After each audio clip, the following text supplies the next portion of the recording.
അതുപോലെ തന്നെ ക്രിസ്ത്യൻ ഭൂരിപക്ഷ പ്രദേശങ്ങളായ ഇപ്പൊ കോട്ടയം, പാല, കാഞ്ഞിരപ്പള്ളി, പൂഞ്ഞാർ, അതുപോലുള്ള പല സ്ഥലങ്ങളിലും 60% സ്ഥാനാർത്ഥികളും BJPയുടെ 60% സ്ഥാനാർത്ഥികളും ക്രിസ്ത്യൻ മതവിഭാഗക്കാരാണ്.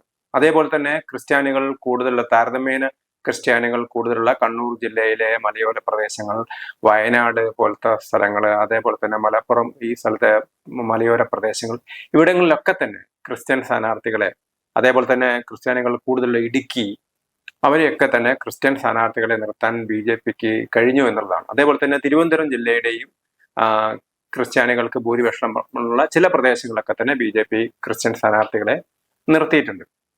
BJPയെ സംബന്ധിച്ചിടത്തോളം അവരുടെ നിലപാടിൽ നിന്നുള്ള മാറ്റം എന്നുള്ളതിനേക്കാൾ ഉപരിയായിക്കൊണ്ട് ക്രിസ്ത്യൻ സമൂഹത്തിന്റെ BJPയോടുള്ള സമീപനത്തിലുള്ള മാറ്റമായിട്ടാണ് ഇതിനെ പലരും കാണുന്നത്. എന്നാൽ BJP അങ്ങനെ കൊട്ടിഘോഷിക്കുന്നത് പോലെയുള്ള ഒരു പിന്തുണ ക്രിസ്ത്യൻ സമൂഹത്തിന് BJPക്ക് ലഭിക്കുമോ എന്നുള്ളത് നമ്മൾ കണ്ടറിയണം.